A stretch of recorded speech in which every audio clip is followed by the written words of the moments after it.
Thank you so much. Hello, Helsinki. When I was told by Timu and Opie backstage that we have an international film star coming before me, I said I should just quit now. No one's going to pay attention to geopolitics after having someone like this out, but I hope I'll have your attention for the next 40 minutes. Now, we're here to talk about geopolitics. I think this word is probably the most contentious and the most important word that business leaders have had to face in at least the last 3 years. And for good reason, too. We have, to your Western neighbor, a country involved in a special military operation with one of your regional neighbors. We have issues in the Middle East that will impact global trade and finance for at least the next 5 years. And we have situations growing in other parts of the world which we're not even aware will impact your businesses yet. And I have something in my pocket which represents, I think, what innovation is possible when we come together, and also what innovation is at stake when global leaders diverge. Would you like to see what it is? It's a small thing. I'm sure a lot of you have seen it before.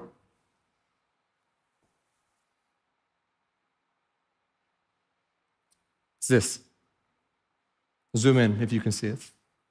This microchip semiconductor has been the most advanced kind of engineering that human beings have created. It has allowed us, as you all well know, to make Tele as a company possible, our communications possible. But what it has also done is showcase what's at stake when international global geopolitical powers fight for not natural resources, but man-created resources. And for an industry involved in telecommunications, it's more important than ever. So in the time that I have with you today, what I really want to do is not talk about what's happening in terms of geopolitics. I think that's easy enough to see. You don't need me here to tell you the dangers around the world. You can easily open up your phone and read it and see it. But answering this question, how to understand the changing world order, is, I think, a much more important question, and a question that if we get it right, it sets you up to truly understand what the future holds and how best you should interact with other business partners and other global government leaders into the future. Because what I've noticed working in geopolitics in the industry leading Pareto Economics for the last 7 years is that both investors, corporations, and governments have very short-term time cycles when making decisions. And with these short-term time cycles comes decision-making, which is very sporadic, because the long game is sacrificed for short-term gains or losses, depending on what we see around the world. But that's not a good way to conduct business, in my point of view. So where we start from is understanding the world through what's known as, rather, a first principles approach. So we're going to get straight into it, how to think about world affairs. Instead of being reactionary in your understanding of geopolitics, what you must do is take a much more systemic view of how geopolitics is going to impact the world. And that starts from first principles, a concept very well known in physics circles, but when it relates to world affairs, it's less easily applicable. But we've created a model of how to understand world affairs that I want to share with you today over the next 36 minutes to make it useful to you. And once I share this, what I'm then going to do is apply it to understand what will emerge from this understanding, and then use 2 case studies, one of China and one of Russia, to apply our learnings and our thinkings to what I've discussed in the past. And hopefully by the end of this talk, what you will have in your pockets and in your mind is a much more systemic way of thinking about world affairs so that you can make more long-term investing and, for the policy leaders here, policy-making decisions, okay? So the first place we start is trying to understand what are the first principles of world affairs. Where do we start from? How do you apply this? So we start with the following understanding, and that's number 1. The nation state is the most powerful actor in world affairs today. There's not an entity that we have created as human beings which supersedes the power of the country, okay? And this can be proven. Well, number 1, wars happen between countries. People are citizens of countries. Tariffs are placed at the border of countries, laws are created by countries, and new industries are allowed to emerge or die by the stroke of a legislative pen. So that's our first understanding, starting from a nation-state point of view. Then we have to ask ourselves, what do countries want? What's their MO? What's their modus operandi? And in our estimation, what countries want is power. I think we can all agree to that.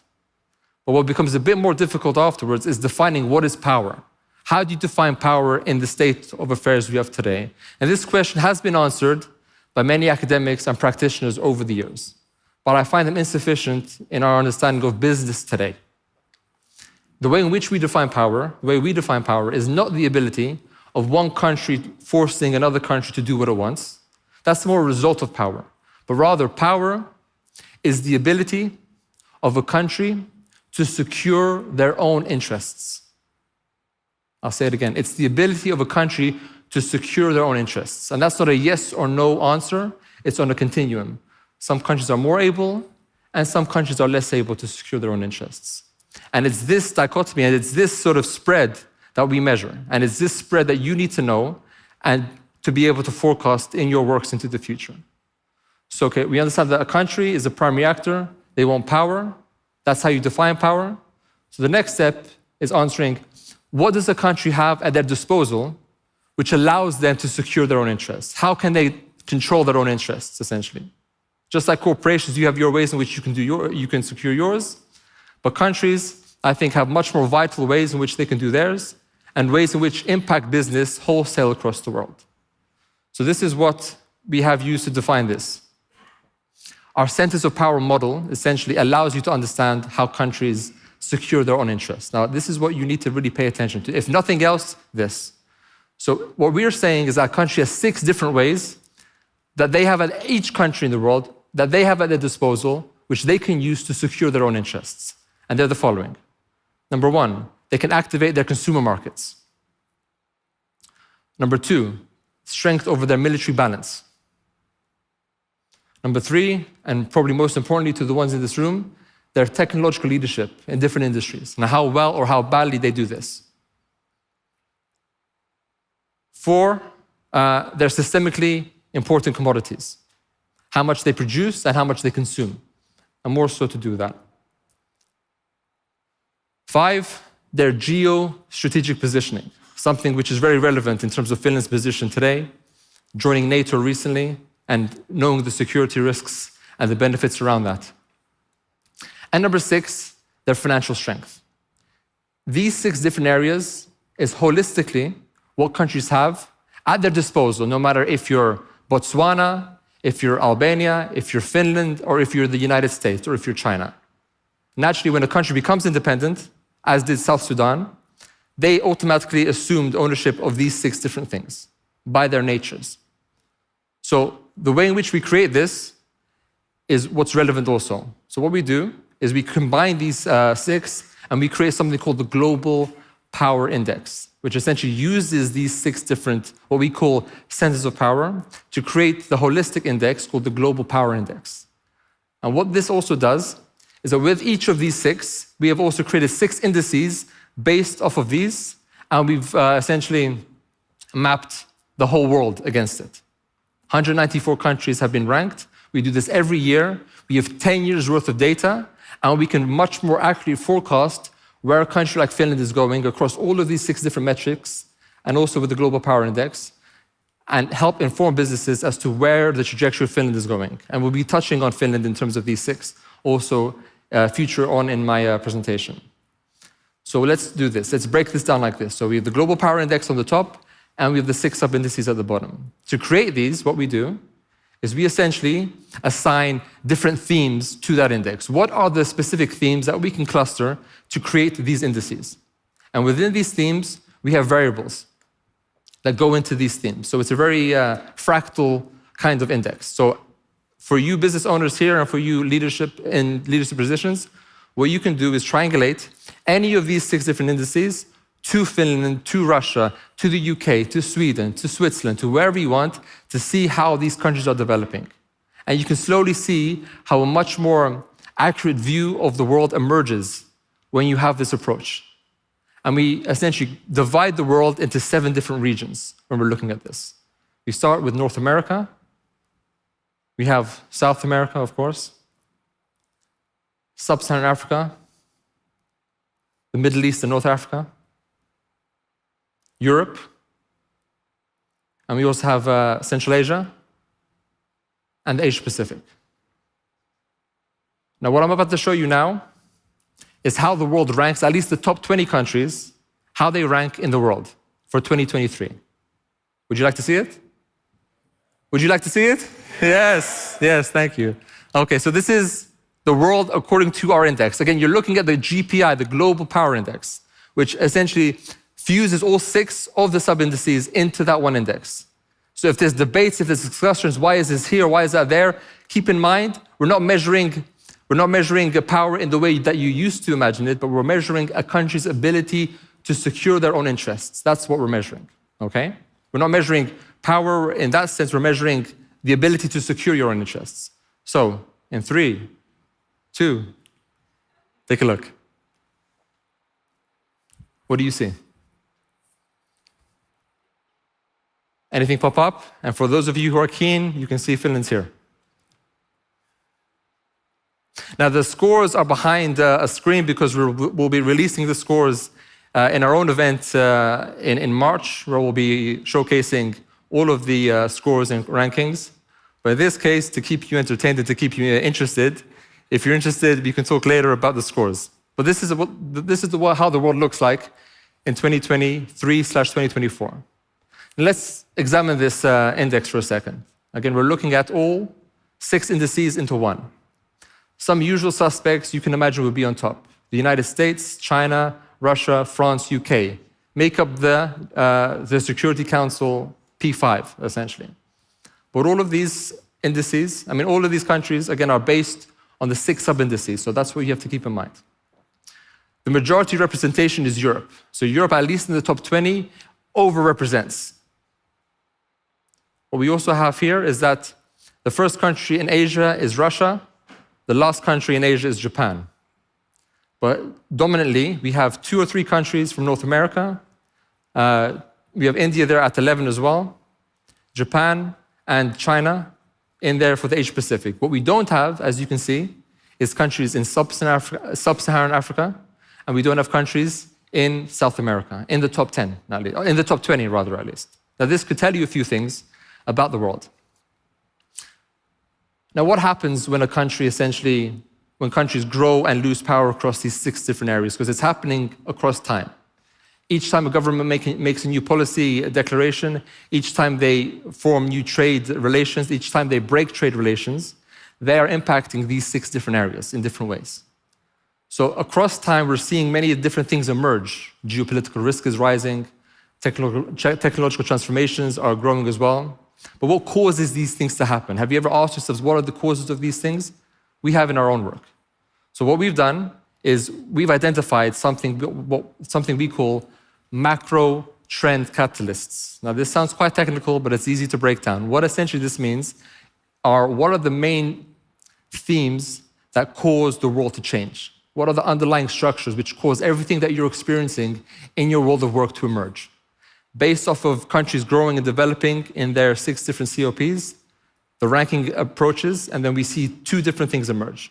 Number 1, what we call the Great Convergence.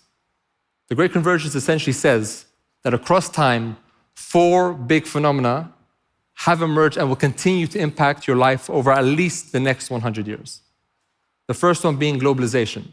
Changes, grows, and reduces. But the impact of globalization is undoubted. And it's something that will continue to grow and develop. Again, as different regions become more powerful, those parts of the world will be more active or not as active in the world of globalization. That's number 1. Number 2, geopolitical risks in parts of the world that you may not have expected them to emerge, they emerge only because now countries, as they grow in their 6 COPs, have the ability to have a much bigger voice in world affairs. We can use the example of Saudi Arabia. Back in the 20s, it was a fledgling country, not much power at all, not much of an ability to secure their own interests, shall I say. And as they grew, as they discovered oil, as oil became more important, as they formed military ties with the United States and others, they managed to use their systemically important commodities to their advantage. And over time, the other 6 have also developed. So this is why Saudi Arabia right now is considered a very much regional power because of their growth and development. The third thing that also emerges is societal change. Societal change, as you can see around you, migration flows. The concept of ESG also grows as people become much more aware of supply chains, how they're impacting the world. Different mentalities grow and develop in business, in government and also in the people. So again, this ideology of change develops, migration changes and develops, and people's attitudes towards risk also changes and develops. These are some of the major things that we're seeing emerge from the Great Convergence. Secondly, something which I think is probably a little bit more important is segmented polarity. Now, this is a much more specific way of saying a multipolar world. We've heard, and I'm sure you have across time, that we're living in a multipolar environment, where no longer the United States is the keeper of peace or Pax Americana. We have other options around the world which now are vying for the ability to do so. But in that way, we're assuming that all these countries are growing equally across time. But as we've seen from the COP, different countries at different rates are changing, growing at different speeds, which are making them more valuable in different segments. For example, Japan has no commodities to deal with. They can't excavate anything, they can't drill anything, so they're reliant on external sources of power, sources of energy. But what they do have is a very advanced technological leadership arm, and that's what they have to rely on. And that is what makes Japan a very much technological leader. Not in commodities, but in technology. As Finland grows and develops, and as other countries grow, it's not multipolarity, but it's segmented polarity, segmented on their COPs or their centers of power. This is why we see blocks emerging, like BRICS, for example, like others, which again use the untapped potential of emerging markets, and they join together to essentially become a bloc which is to be reckoned with. Segmented polarity, not multipolarity. That's something to keep in mind. But as we're looking at geopolitics, this talk is about geopolitics. Not all geopolitics are born equal, you know? Not all animals are born equal, as the book mentions. What we have essentially in the world are two specific geopolitical expressions that we see growing across the world. We have the slow and silent track, and we have the more loud and fast track. Again, not born equal. In the slow and silent track, it takes time to emerge, and it's much more strategic for countries to want to get a grasp on it. In this, I'm talking about regulations, I'm talking about standardizations, and also the internalization of currencies. For example, the Chinese renminbi, for the longest time, wanted to be a currency that wanted to be taken seriously by the world, traded and held by central banks. They're not there yet, but they definitely have a plan to be that. And when they reach this stage, eventually, what we'll see is, again, China's voice grow in international affairs because their financial strength, as measured by our financial strength index, captures that, and that's what they use to become important. Again, this is a slow process taking time. And if you're smart, you play the long game, okay? What we have on the right-hand side is sort of fast and loud geopolitical activity, I suppose you'd call it. Idea of sanctions, war, trade barriers, non-tariff barriers, something which I suppose, you know, the newspapers would take much more of an interest in because something that they can sell. Again, equally important because with sanctions comes trade barriers, whether you like it or not, a redlining of the international sort of rules-based order, and other things emerge when it's, you know, fast and loud and slow and silent. So what we're going to be looking at now is essentially two different countries, China and Russia, and how they essentially are going to be developing their economies and how they'll become much more important in world affairs. So if we're looking at China and their growth, it's like the 7 rules, the sort of 7 steps of separation, where no matter what problem or advantage you have in the world, you can blame or you can ascribe it to China. The volume of their markets, etc., has really taken hold. But before we discuss that, we must understand or ask ourselves, what makes China so important? Have you asked yourselves? I'm sure you have. You've seen it in the news. You've probably discussed it in your board meetings. And it's something which captures the attention of not only telecommunications, but also of different industries. Mining sector, the diplomatic circles of how they engage. But if you were to break down China's influence in the world, I think you can break it down into 3 different segments. I think we call it process, power, and people. Process, politics, and people, rather. Let's start with process. During the times of communism, China was following the processes of a centralized economy based on demand economics, which didn't work at all well. During Mao's Great Leap Forward, we had millions and millions of people die, famine across the world, and a very unstructured and chaotic economy. That didn't serve the country well at all. So what they decided to do is, after the passing of Mao, Deng Xiaoping came into the picture, and during his tours of America and Japan, he saw a world which he didn't believe was possible. A world which is much more efficient, a world which had demand and supply side economics much more balanced, and something which he saw as the future of China. So using the processes of the West, China essentially learned from the innovations that we have created and have copied and have used them in their own innovations. So the processes they followed weren't one of their own, it was one in which they learned from the West. And they've essentially perfected it for their own economies. And then they have the politics. Again, still being a centralized economy. They call it capitalism with Chinese characteristics, as Deng Xiaoping called it. Their centralized power allowed them to make much faster decisions in the world. And when you can make faster decisions based on your own understanding, innovation grows, especially if you use learnings from the West. Again, when China became part of the WTO, late December 2021, is when they became important. So essentially, China is an adolescent in terms of its importance, 23, 24 years old, roughly. But it's the centralized power of China which has allowed them to have a process that works and a political system that says we do it and there's no question about how we do it. And they have a vision in mind as well. Although they still follow a 5-year plan, which many communist countries in the past did, they have made sure that they have one which is focused on internal growth development. It's focused also on increasing itself on the value chain so that it can be much more competitive. And when it does that, that's when it comes into conflict with the West.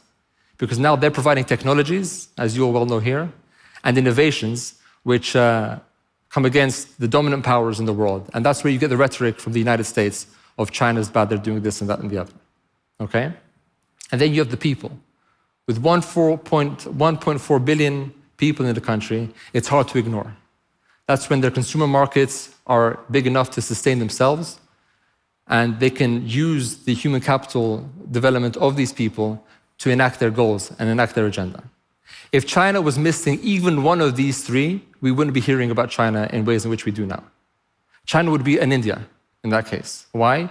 India, again, very similar population. In fact, it's now the most populous country in the world. Yeah?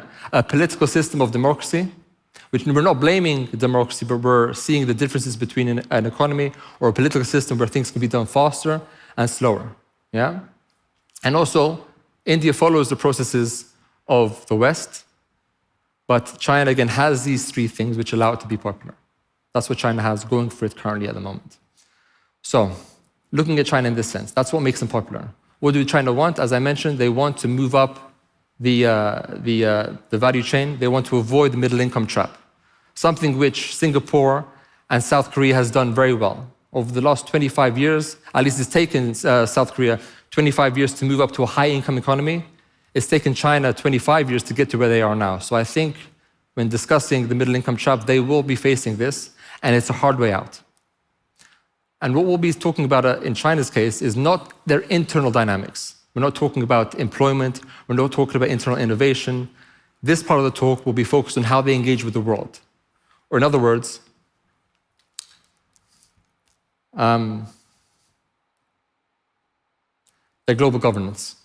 That's what we're interested in talking about today. Not, again, internal politics, dynamics, and all of these things, which could be a talk onto its own. As you can imagine, we're talking about external dynamics and how they've engaged with the world. And what we've noticed in the world, or as China has been engaged, they're doing two things in the world, which I think goes unreported.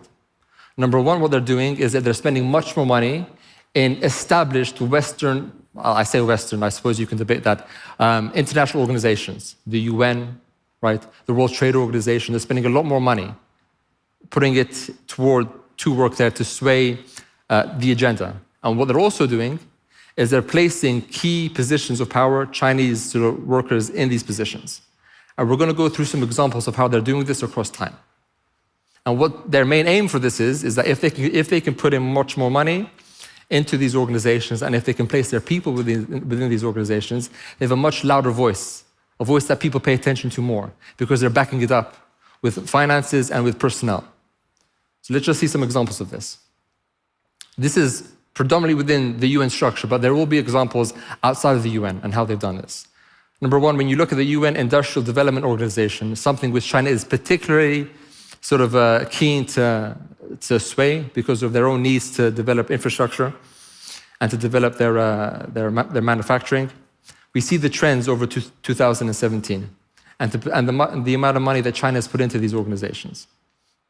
China is in blue, and we can see across time, more than any other country, they've systemically put in more money. We have Japan there, Germany, and the United States, which again are the next biggest funders of this organization. Although looking at the United States, not as important given where they are economically. They've started since 2021 to put in some money, but not as much.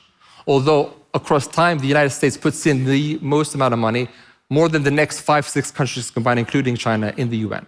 But in these key different places, we're going to talk about how China is spending much more money. And also positions of power. You know, the Deputy Director General is Chinese. The Director General, I think, is French or American. So in this organization, they're putting in money. The next one, the ITU. I'm sure many of you know about the ITU, have engaged with them. It's very important in the telecom space. Again, across time, we can see China China's in yellow, again, putting in a lot more money across time. Much bigger jumps than any of the other countries there as well. The past Secretary General was Chinese. In the elections last year, they have a 7-year term, and it's the United States representative who will be taking that position over the next 7 years. Now, as you can imagine, having these positions of power mean, again, you can sway the conversations, you can make things more important, you can put forward proposals which are in your interests. Nothing wrong with that. That's what you want to do, and that's how you secure power, by focusing on how you can secure your own interests. And in terms of global governance, in these two organizations, at least, China is doing a lot more. Now let's turn to something which you are very, very familiar with. We're looking at sort of the Open RAN technology sphere. Again, something started by the United States to kind of cut out Huawei and to disengage sort of software and hardware. So it's much more of a freeing experience for telecoms providers. Although they're doing this within the top 5 organizations which have veto power within the All-Round Alliance, China, again, holds a very important place. They put forward the most working papers or the second most working papers in the organization. The second biggest country represented by telecoms companies is Chinese. Compare that to the Open RAN Policy Coalition, again, a very US, Western-centric organization used as a mechanism to fund research, to lobby government officials. A very Western, as we can see, Nokia's there, Meta's there, NVIDIA's there, Google, Amazon Web Services, again, very Western-focused. But I don't think the US will have much scope in closing Pandora's box now that China has grown into the beast that it is, I suppose you'd say. Let's take a look at this and then move on to the next thing. Within the ISO, if we're looking at strictly personnel, China's personnel within the subcommittees and within the committees have grown 73% over 2021 to 2020. This trend will only grow. And if they continue on this growth trajectory, they'll outpace the United States and also Japan over at least the next 5 years. Again, making their voice in these organizations much more apparent. And believe you me, there is a war happening within putting your people in these key positions of power. Because if they're there for at least the next 7 years, as we can see with ITU, you have sway, a lot of sway over the direction you're taking it. So that's China's position in established organizations. Now let's take a look at China's position in more emerging market positions. Now there's a concept that we've created that I want to share with you today, and it's called China Plus. We've heard of OPEC Plus, we've heard of all these kinds of organizations, but in our case, we're talking about China Plus, or how we like to call it, underpriced emerging market potential. Now, what this means is that although we have a China engaged in global governance in established organizations, what we also see is China engaged in emerging market, in the emerging market sphere, and creating from scratch their own organizations to vie in terms of influence with Western-based organizations. Because again, they have the scale and they have the size to do so. And they have a plan, as we mentioned, people, power, and processes. So let's just take a look at some Chinese-led organizations here. We have the Asia Infrastructure Investment Bank, we have BRICS, and the Shanghai Cooperation Organization as just 3 examples. But bear in mind, something like BRICS, for those of you who don't know, wasn't created by China. And if anyone can, someone put up their hand if they know who actually invented BRICS. Do you know who actually created the concept of BRICS? Yes, no? It was Goldman Sachs. Goldman Sachs in 2021, the chief economist, I believe, of Goldman Sachs, Sir Jim O'Neill, wrote a white paper labeling it, "We need better BRICS," talking about the growth market opportunities in Brazil, Russia, India, and China. South Africa then was included, believe it or not, because it fit the acronym of BRICS with an S. The initial country that was meant to be chosen was Nigeria, but they picked South Africa as this coalition of countries which are going to see bigger potential. So again, BRICS wasn't made by China. The others were started by China for sure. In the Shanghai Cooperation Organization, Iran last year was the newest member to it, and they have their ways in which they operate to secure their interests there. These current comparisons aren't exact, but we're using them as sort of examples of where their focus is in sort of clashing against, or at least coming up against, Western institutions, okay? We have the World Bank for the AIIB. You have sort of the Group of 7, or the G7 rather, for the West, you call it the West. And also we have the European Union / NATO equivalent-ish, right? It's not exact, you know? It's not like puzzle pieces being put together, but we can see how this is the case. But let's focus on BRICS for a second. I think BRICS is probably the one most important thing, which essentially describes China Plus in very obvious and quantitative ways. Now, what I mean by plus, I mean it's not BRICS, but it's China Plus, meaning without China, that organization would fall to the ground. Let's see some of the numbers. Let's look at their GDP, for example, in 2021. Would BRICS be anything without China in this example? No. See, proportion of R&D expenditure to GDP. Again, probably a little bit less evident, but without China, would it be as important when it comes to R&D and seeing how they can expand their technologies across the emerging markets? I mean, what innovations does Brazil have compared to the innovations that China has in relation to this? Or Russia, or India, or South Africa? Let's look at FX reserves also. The ability by the central bank to hold these currencies and do with them what they will across time is very important. And again, we can see in this case, China far outpacing any other country, including Russia, which has a very sizable amount of foreign currency reserves now frozen by Western institutions. That's a different story, and I think that's something that we'll come on to.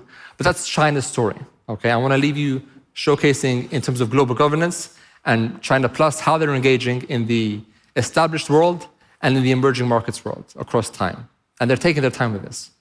Now we're moving to something which perhaps geographically is more relevant to Finland.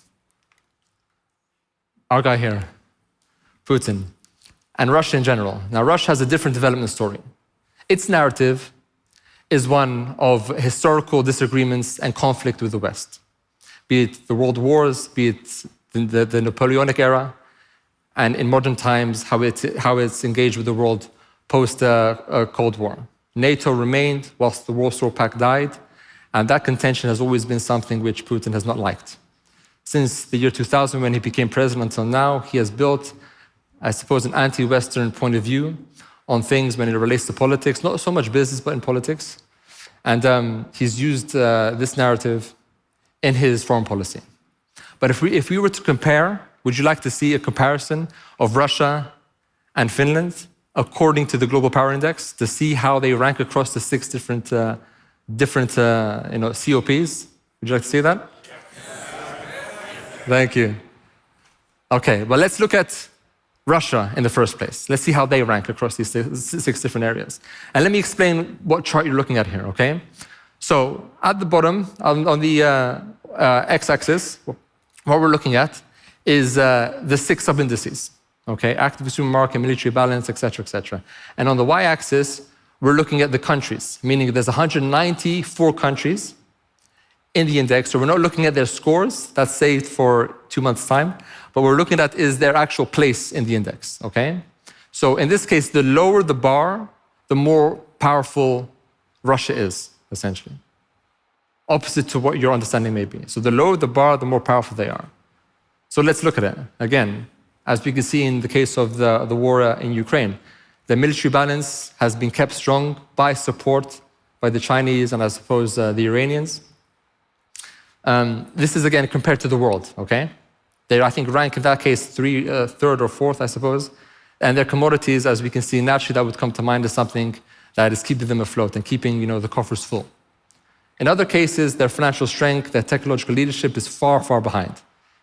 There's no technological leader in Russia that rivals any Western or Chinese institution. They haven't really focused their attentions there.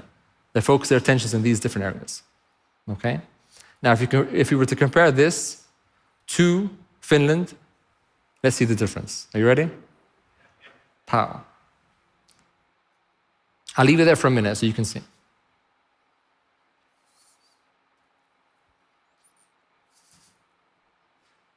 So we can see a story emerging as to why perhaps Finland may have fears of Russia, which is why perhaps they joined NATO. And we can talk about the virtues and the negatives of that, but let's compare this for a second.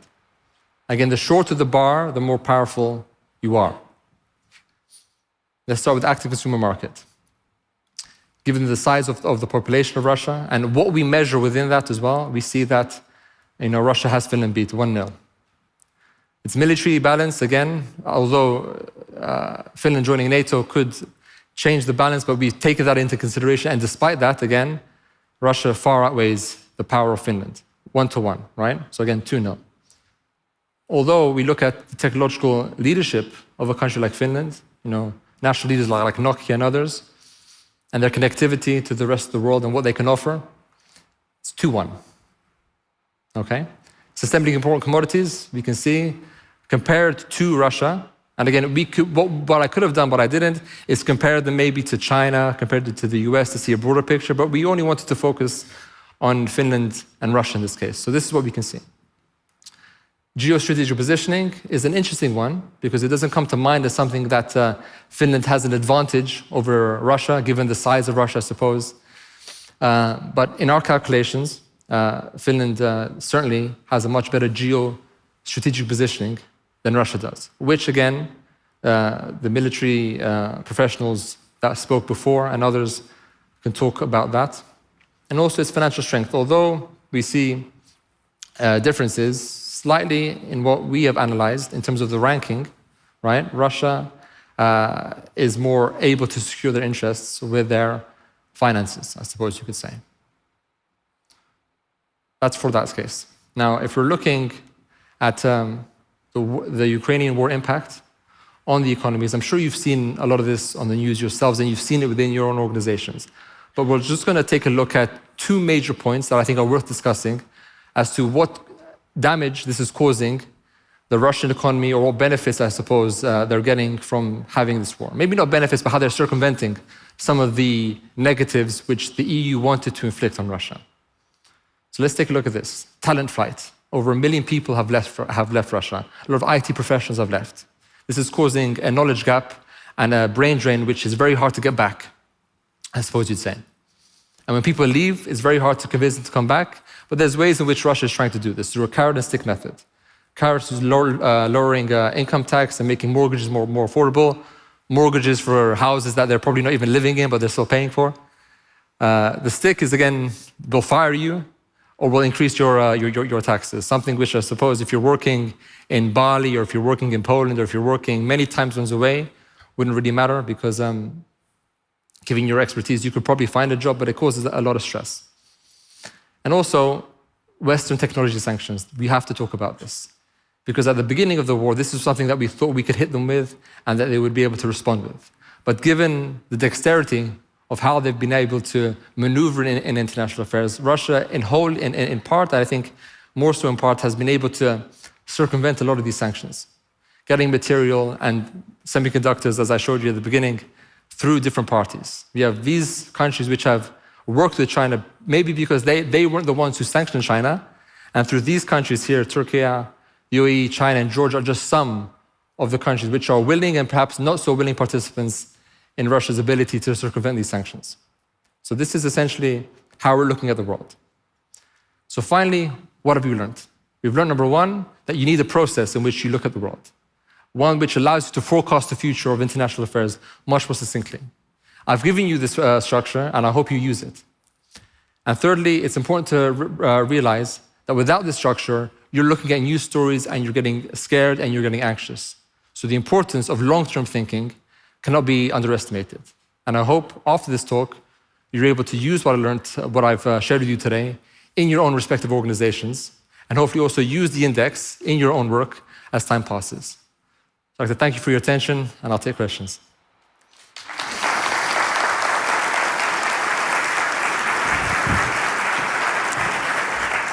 Thank you, Klisman. That was really interesting. Thank you, Simon. And we do have actually quite a few questions for you from the audience. Thank you. Thank you. For your questions. First of all, what do you think is the most interesting country or region to follow at the moment? That's a very good question. That's probably the second most asked question. And if the first one isn't asked, then I'll tell you what the first one is at the end. But I guarantee we'll have the second one, the first one maybe. I think interesting could be analyzed in different ways, but a country that we're looking at closely is Turkey, or Turkey as it used to be called, for different reasons. But I think Turkey, again, with its manufacturing base and with its importance in international affairs, not being quite Western, not being quite Eastern, not being quite Northern, not being quite Southern, has played a very independent role in how it maneuvers its industry and its politics throughout the last 5 years. So I think if you're looking at development, in our point of view at least, Turkey has been an interesting one to follow. Not saying that the other 193 haven't been interesting, but for its scale and for its impact, I think that's something that we've been looking at very, very closely. Okay. I should have said Finland, but I suppose Turkey is... We keep an eye on Turkey. Yeah. Well, one question about Finland, of course. Okay. A small and advanced country like Finland, what could be the way to increase our power globally? So we were on the ranking was 19. 19, that's correct. How do we get Again, I had this question upwards? When we had this summit, because we host a summit every year where we release this data, and there was an official from the South African High Commission in London. And he said, excuse me, why are we so low? How can we become bigger? How can we do this? And the answer really is, through a political lens, what I encourage every government that we speak about to do is you need to create a national plan, a vision plan for where your country is going. Because there's no way that you'll be able to escalate on all 6 different areas in one go. It's too expensive and it's too resource heavy. And it's going to be confusing for many countries. Even the United States took a long time to develop to where it is today. So for a country like Finland, I would look at, if I was advising the government, and you're having elections soon, I know in the next couple of days and weeks, is to say, where is your vision for your country? Where do you think your strengths are? And using this index to see where are you already having natural advantages, and if you were to continue in this way, what benefits can you bring to the international community, whether it's business or political, through developing in very narrow ways? Because there's no way you can expand on all 6 sides, as I said. So I'd look at your technological leadership, I suppose. I'd look at your ability to also forecast what countries around the world are going to be emerging and how can we form relations with them now so that it pays dividends into the future. Because a lot of the time, countries stay regional because it's either safe or it's easy, they get lazy and they stay within their circle. But foreign policy and diplomacy is something which is underrated, but business diplomacy in countries and regions which there is comparative advantage to form relations with now, you do this now and it pays dividends into the future. But the problem is many people don't like to wait a long time to see the benefits. They rather do what's easy now and they face the consequences of that. This question perhaps goes a little bit out of the topic, but I always like to ask when I meet interesting people, intelligent people like you, what do you think are the most important future skills we need? Future skills. As a nation, as countries, this is a really interesting question. As countries, as citizens. Yeah. It makes sense. I think it sounds counterintuitive, but critical thinking is a skill which is not talked about as much. Because we all know technology upgrading, we all know manufacturing, we all know these things. I don't need to tell you these things, especially involved in the technology space. You know what you need. You know what students are coming to you with, and you know what you need to hire them for. Even having conversations with taxi drivers within Finland, having a conversation as to where the future of this country is going. And I think critical thinking and long-term planning for you as an individual is something which cannot be stated enough, because all the other things are well known in industry. And I can't tell you any more than what you know, especially within your own industries. But the ability to think as an individual, how can I secure my interests as an individual, as a business, and also as a country? These all form into having a critical thinking point of view, using first principles in how you develop, and again, having a long-term trajectory of your life so that you make slow and steady decisions which compound over time. That's what I'd say. Fantastic. Thank you. Thank you so much. Talking about elections, there are other elections than the Finnish one in the world this year. Yes. 24 is a year of elections all around the world. How will the elections affect the global power index? We have what? We have India, US, you have UK. Finland, UK, EU. Yeah. Well, it depends on what these leaders want to do with their countries, essentially. If we have the same leadership from the past, then we can expect their psychology and what their foreign policy to be quite similar. Although the world will change, the way in which they make decisions won't. But with the new leadership, you're at least able to see qualitatively what they want to achieve. But to make this even better, they need to create a vision plan. It's the incentives they have for themselves as to what they promise the electorate, if they're a democracy, and if they can deliver on these things. And for business people like yourselves, it's important to see, have they got a long-term vision? Are they able to reach it? Again, based on our research. And if they can reach it, how can we take advantage of their motivations? And if they can't reach it, how can we temper our expectations of this perhaps new government that comes into office? Did I ask the number one question? No. No, the number one question, tell us. The number one question, drum roll, is how is climate change taken into consideration with the index? That's a question that everyone wants to know. Okay. Whether it's something which is important to you guys. Would you like a short answer to that? Is that something you care about? Yes. Yeah? Okay, well, climate change, again, our index has the ability to measure the impacts of climate change, meaning this. It's not the fact that the climate is changing which is important. It's what effects that has on the international business demographic scene. If water levels were to continue to rise in what's the country called again? It just slipped my mind. In Bangladesh, people are moving from the coastal areas into the big cities, which means there's more density of people, which means healthcare is going to be even harder to get, lower quality. Then people move out into other parts of the world because of the impact of climate change. So it's what happens to our world as the impact of climate change, not the actual climate changing itself, but how do we respond to this? And what this index does very well is takes into consideration how these changes happen so that, again, leaders across the world can make up their minds as to what they do about it.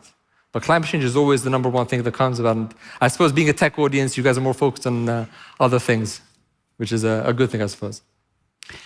Thank you for your presentation and for answering our questions. My pleasure. That was really, really interesting. Thank you so much. Thank you. We Thank you so much, appreciate it. Sally, and thank you so much, Finland. Thank you. Thank you. Thank you.